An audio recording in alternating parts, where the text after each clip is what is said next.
What's up, y'all? I'm back for another video. We're here kind of continuing some of my Christmas themed movies. I'm gonna do this movie, and then I'm doing two next week. Probably gonna be it. Home Alone 1 and 2. So we're actually gonna do more Christmassy movies instead of, the horror ones. I'll definitely do more horror ones if I can find some more. Um, I am reviewing probably a lot of people's eyes the best Christmas horror movie, one of the earliest slasher movies, very influential movie that inspired Halloween. Um, the movie Black Christmas, which came out in 1974, not 1976, like I said in a video ago. But Black Christmas is such a great movie. I rewatched it a year ago. Well, before today, I watched it a year ago. I think no, I watched it 2 years ago for the first time, and then I watched it last year. Really good film. This I didn't know. I found this out today that apparently it's Canadian, and it's definitely one of the most influential Christmas movies, Christmas horror movies, and in Christmas and just in general slashers. So this is one definitely I found later in life. But if you're a slasher fan, heavily recommend. I will say my only criticisms, I don't like the ending. I'll straight up say it. I don't like the ending. I think it's too open ended, but I'm gonna go more into that when we go into that. But definitely this movie, a lot of things like I love Halloween, but there are certain things in Halloween like the point of view shots and then the whole call element, which probably gave influence to Scream. So I wouldn't be surprised if Scream had some influence from this movie, and I'd also throw in When a Stranger Calls, but yeah, like so this movie is really good. So the story is a group of sorority girls are having a Christmas party one night when a killer named Billy, the interesting thing with this movie, they don't show you what he looks like. The most you see is a hand, you see a silhouette of his face, and then you see his eye, like really quick. But that is the most you see. I like that. I do think that atmosphere is really good. It's shot decently. The actresses are really good. I mean, you have Margot Kidder, who you might recognize as Lois from the Donner films, um, and John Saxton, who was the. I wouldn't be surprised if this is the movie that made him a police chief in the Nightmare on Elm Street. So, um, so you have some good actors in this, and definitely like the tension building is what makes this film. There's a lot of tension building. When the cops finally realize that the calls are coming from the house, it's really creepy. And the main lead is a girl named Jess, played by Olivia Hussey, who I think I may have seen her in a movie before.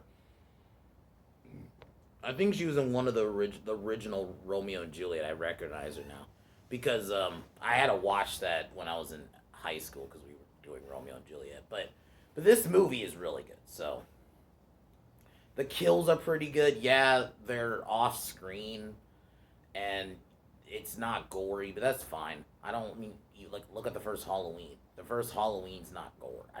I'm a gore hound, but I don't always expect every slasher to have gore, especially this one's like one of the earlier ones. Because I mean, this was the same year as the first Texas Chainsaw Massacre movie, so but definitely a great one. I only have a real problem with the ending, which I will talk about. So, but yeah, I'm down to get into this, and I definitely recommend this film, especially if you're a slasher fan or you're just getting into the slasher movies. I would definitely recommend this. Don't watch. Maybe watch the 2006 remake if you just want to look at hot chicks and have some decent gore. But I do not like what they do with Billy's story in that one. It absolutely absolutely do not watch the 2019. It's not even a remake because what the 2019 does, like I said, I'll side point really quick. The 2019 one isn't even a remake because at least the 2006 one is a remake somewhat, and it's about Billy. It's just modernized for the time. But this one is not even a remake. They just took the name and it's just feminist fucking vomit. That's all it was. My God, it's so disrespectful. Like literally, I'm happy though that the you know, horror fans just absolutely like just turned it down. Even like quote unquote ones you would think be on that side are even like, no, this is too fucking much. So yeah, so don't watch the remake. Honestly, I'd really say don't watch either remake. Just watch this one. But if you have to, maybe check the '06 one out. That's probably the only one I'd even say. But yeah, here we go.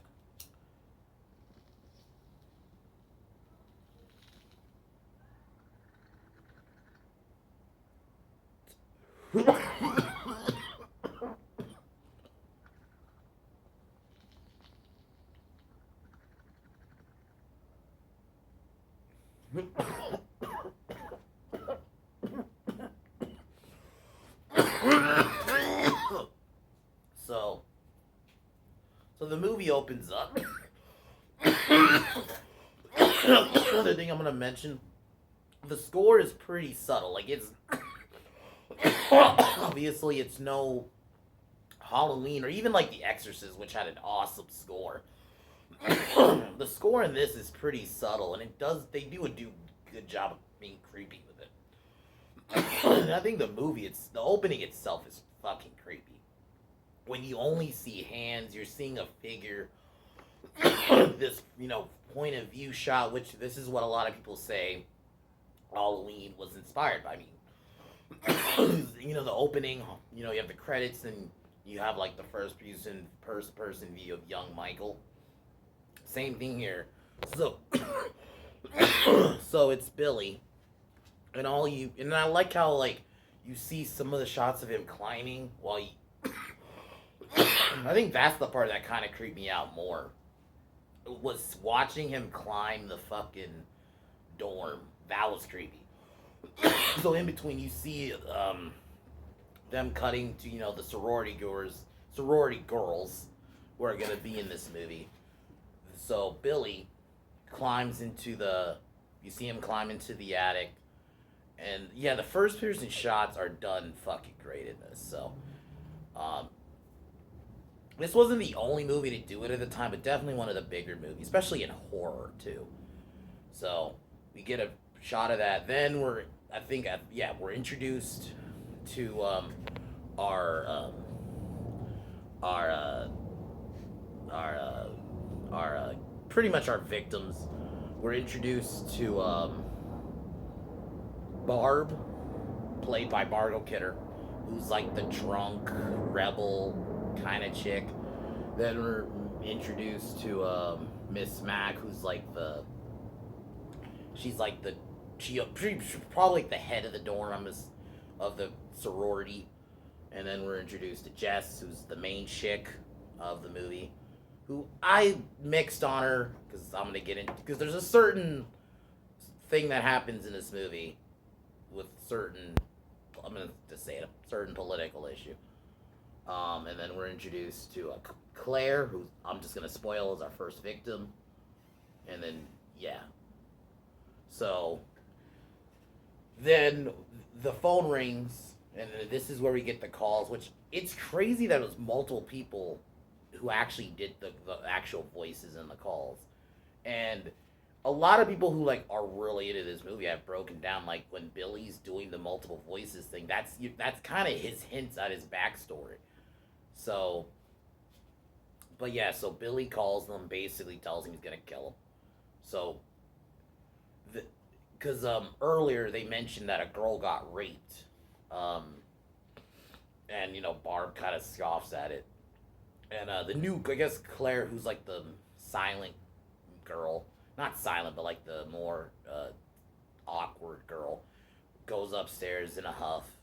Then she gets killed by Billy, which I actually think this scene was done fucking well, because Billy's hiding behind, she's like packing up her clothes, and Billy's like hiding behind like this plastic thing, and you can actually see him looking at her.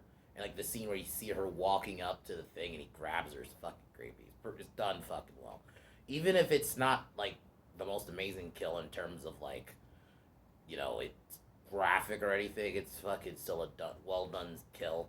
And then often you'll see her like this girl on the cover of like the movies because the iconic pose where she's on the chair and she has the bag over her head. So after that, um,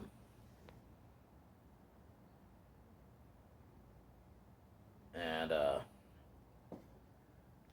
after that, the next morning, this is where we go into Jess meeting with her boyfriend, Peter, who's her boyfriend. I remember watching this stuff. I'm like, she has an accent. I was kind of that surprised me a bit because often, and it's because at the time I didn't know this movie is made in Canada.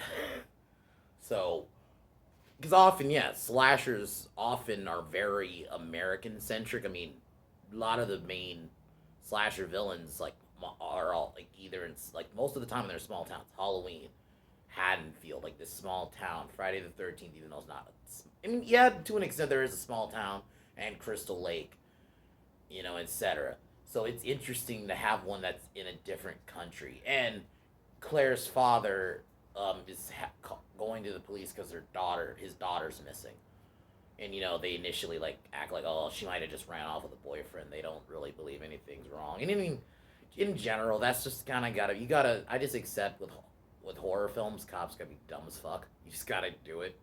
Because I mean, the end of the day, I understand why you gotta do it because the story wouldn't progress, especially in like ones like Halloween and Friday the 13th. Like, because if cops weren't stupid as fuck, the movies wouldn't happen. So I understand.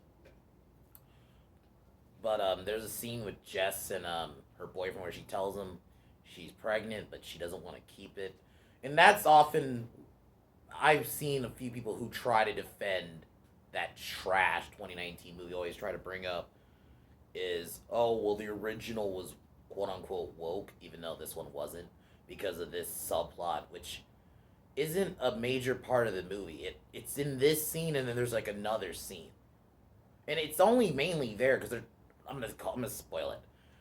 They're trying to make they basically want they're making Peter like the fall guy, the red herring. That's kind of what they were going for. So they were going for more probably this more just being his motive. In the time you had the Roe v. Wade happen, and like I said, I'm not going into what I actually feel about the abortion thing, and I still think she's a likable character, but there are moments where I'm just like, ugh. But it's a side plot. I don't. It's whatever. So he gets mad and kind of scoffs off. Um, then this where they go. Her father, Barb, and I think another woman are with him, going to the police station. And then this is where we meet John Saxton, who great actor. I mean, most people know him as the father in Nightmare on Elm Street, but he's also in like a lot of like martial. He's in a couple of he's like in Enter the Dragon with Bruce Lee. So yeah, he's done a couple of martial arts movies. He's largely known as the father in Nightmare on Elm Street. But yeah, he's a pretty good character in this. I do wish we got a bit more of him, but I like him as a character. Um, and the movie's humor is actually pretty good. There are moments it misses, like but one that hits is there's a scene where like I guess one of the cops asks Barb like what the number for the sorority is, and she puts fellatio, and then like a bunch of numbers. Is pretty funny. Not gonna lie, I died at that. But yeah, like, but I think they did a good job of making it not just it didn't. It is a horror movie, but they do, especially in the beginning, because there's not just killing after. Because in the 1970s, it probably was a much smaller, much smaller budget back then. So that's probably why there wasn't like just kill after kill after kill. Because up until this point, it was still Claire was still the only victim.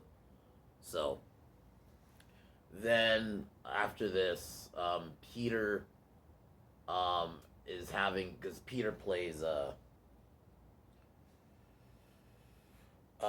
having a thing is like a piano like presentation, but due to him being mad and angry about what's going on with Jess, he messes it up. Then a drunken Barb comes. They take Barb home. She's like she's drunk, passes out.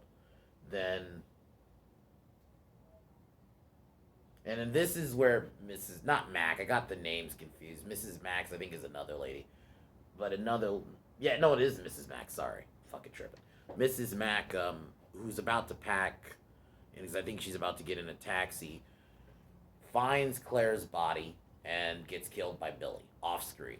But it's still done well. Like when she just gets yanked up into because Billy's hiding in this attic throughout the whole film, and after that happens,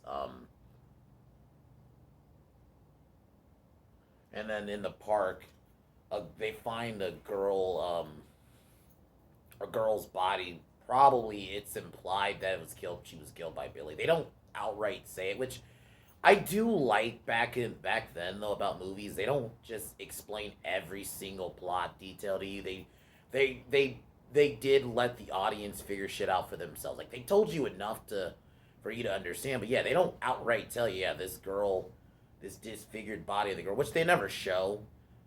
I kind of wish they showed it, but whatever. They but I think they did a good job with it, and it's cool that they didn't show you outright tell you it was Billy, but yeah, it's implied it's Billy who killed her. So they've after finding the body, Jess is back at the house, and I think yeah, there's another scene where she gets another call, which I think the calls are done well.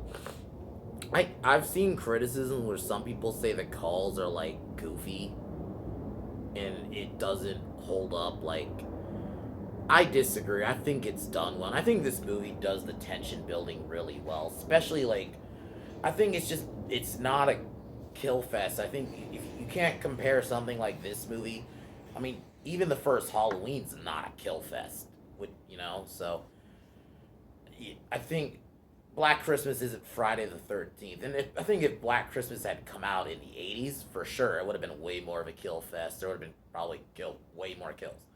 It's just, it was 1974. It was still more about, it was also probably for practical reasons. They probably, like I said, had a smaller budget, so they probably couldn't afford to do certain scenes. So they only had there wasn't even a lot of blood besides one death. Um, so after the call, Peter shows up, and they're trying to make him the red herring. So Peter and her have an argument about the baby, and she doesn't want to marry him. So the police arrive, and Peter storms off, while Lieutenant Fuller, which is John Saxon's character, arrives. So like, and there's even this like, he even gives him a look, which they're making it seem like he suspects it's the boyfriend. So, and I think they did a good job of that, especially for the time. I would have loved to have seen this in the theater, to see a live reaction to this movie. And I'm gonna get into the end. Like I said, the ending is really where I have a problem. Um, the After the police leave, Jess goes to the door because they're carolers. Which this scene is probably my favorite kill in the entire movie, because you got Jess just listening to these carolers who are singing, and while Barb is sleeping, you see Billy for the first time. Because there's a scene before where Barb, I think, freaks out because she needs her inhaler, and Jess walks in, and like the next scene, she thinks it's Jess, but no, it's.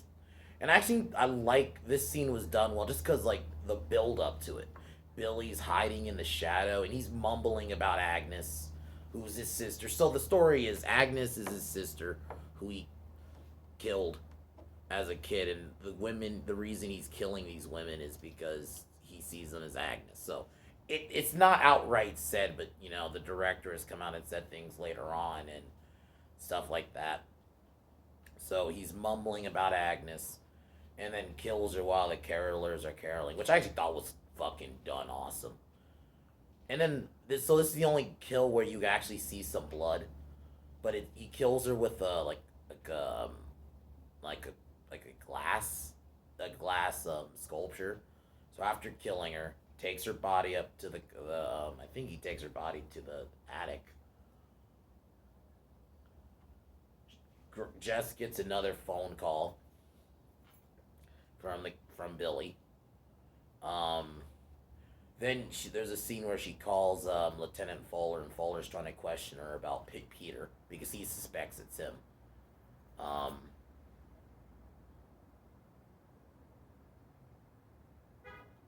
then Phil, who's probably the last of the sorority girls that's with Jess, gets killed. I don't really remember how she got killed, but yeah, she got killed.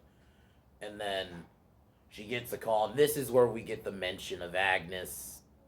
Another mention, and it's Billy playing out this scene. Agnes and Billy. And the call gets traced, and this is where it's revealed that the calls from the house, which I actually thought was executed perfectly. John Saxton's face when he realizes, motherfucker, it's been in the fucking house the whole time. And he calls the cops and tells them. Then the cop at the station calls the house and tells Jess that the killer's in the house, and he tries to tell her to leave, which realistically she should have taken. Sorry, she should have taken that opportunity, but no, she looks up. Billy attacks her. We get a little bit of a chase.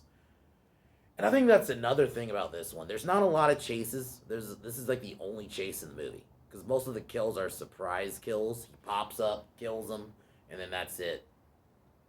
I'll admit, though, some of my favorite shots of the movie is the ones from the attic where you kind of like see Claire's body, and you see like the window.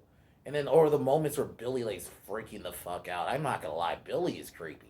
Even if you don't like see him, you could tell he's fucking crazy. Like the scene where he's like in the attic and he's like smashing everything, and it's first person is done great. So Billy chases Jess, and this is where we do get a shot of him again, like more of his hands, and then she locks herself in the cellar.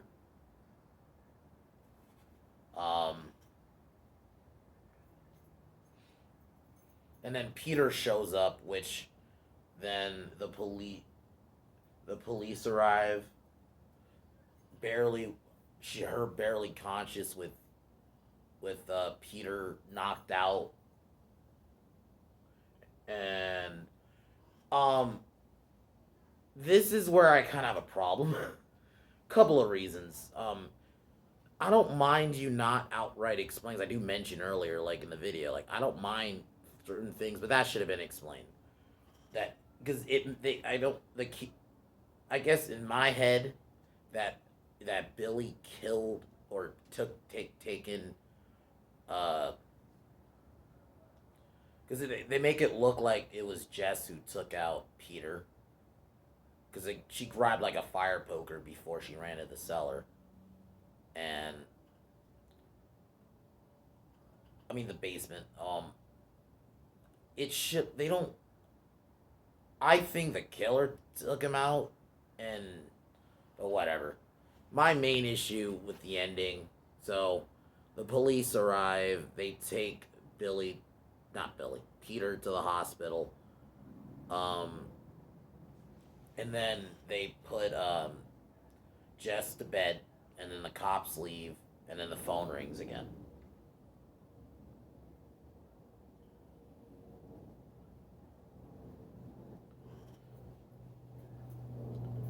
And they leave Jess's fate ambiguous. Granted, I think people have made a theory, or it's been said that it's pretty much said that Billy killed her, because there's been a rhythm. Billy kills, he calls, kills, and then calls again. So that's where they leave it, which makes sense. It's smarter. The cops leave, he comes and kills her. So, but my main thing with this, it's too open-ended. Like, Halloween has an open ending if you cut out Halloween 2. If you just cut out Halloween 2 and look at Halloween in isolation, open ending, but it still does feel open-ended, but it still feels resolved. This doesn't feel resolved. I'm not saying you had to show him killing her, but it was too open-ended to where I'm like, okay, what happened? I think they needed to just tweak it a bit. And it's a minor criticism. It's not like it brings the whole movie down. I think this movie is fucking great. The tension building. It's a good Christmas horror movie. Like, a lot of people's eyes, is the Christmas horror movie. The whole thing of not knowing who Billy is, and the fact you never see him besides, like, a couple, you see his hands, you see, like a shot of his head. It's like his head in silhouette, and then a quick shot of his eye. That stuff is all great. It's just I think the ending's too open ended. I would have liked a bit more of it unresolved. It's not even open ended. It's just unresolved. That's more my main issue. It feels unresolved. But other than that, phenomenal movie. It's paced great. Is it a bit slow? And I think the thing with new slasher fans who watch this movie, don't watch this movie comparing it to like Friday the 13th or even like the later Halloween films. Because those movies are like kill fests. And even the first Halloween, to an extent, has a bit more kill after kill. Not as much, but it's definitely, the kills are more frequent, especially if you include the dog. Whereas in this movie, they're quick too. But I think this movie is really good, and the sorority girls are decent survivors. They're not amazing characters, but I don't expect them to be. Jess is a decent lead. I think there could have been more with her. I think the abortion stuff's unresolved too. I think if they were gonna focus on it, it needed to be resolved. But other than that, great movie. The score's good. I think the score is subtle. The POV shots are great. The opening shot is creepy as fuck when he's like climbing the dorm. The kills are okay. They're not like over the top or anything. Billy is definitely, whoever the actor was who played Billy, or at least the figure of Billy anyway, really did a good job, because he really portrayed being fucking crazy. Like, especially the scene in the attic where he's like just destroying shit. And yeah, the tension is what a lot of people's eyes. The tension is what makes this movie. It's not. If I had to compare this to Halloween, Halloween's definitely a superior movie, and I'm not just saying this as a Halloween fan. I'm just, if I'm being objective. But I still think this is a great film, and I definitely recommend it. Bob Clark did a really good job with this, especially considering this is the guy who did Porky's, which is two different movies. Directors who can do movies like that are great. When they can do one movie that's a completely different genre, like Porky's is your classic comedy, and then this movie is your brooding, tension-filled horror. So yeah, I definitely recommend.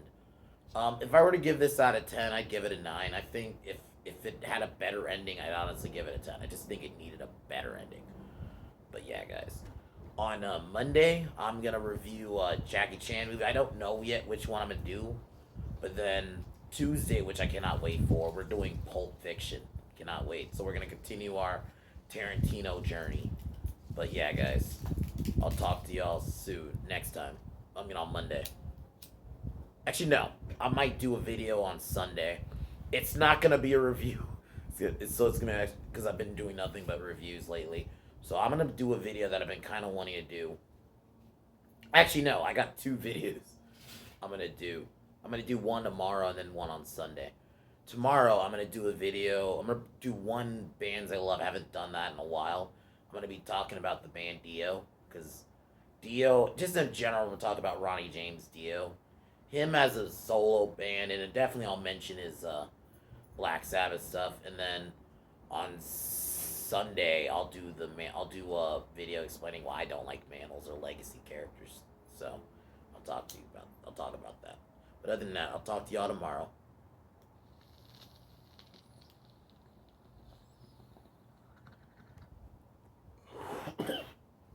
Fuck Warner Brothers. Fuck Disney. Fuck LeBitch James. Fuck Kaepernick. Fuck Kevin Smith. And fuck Joy Reid. And fuck the Biden administration. I'll talk to y'all tomorrow. Peace.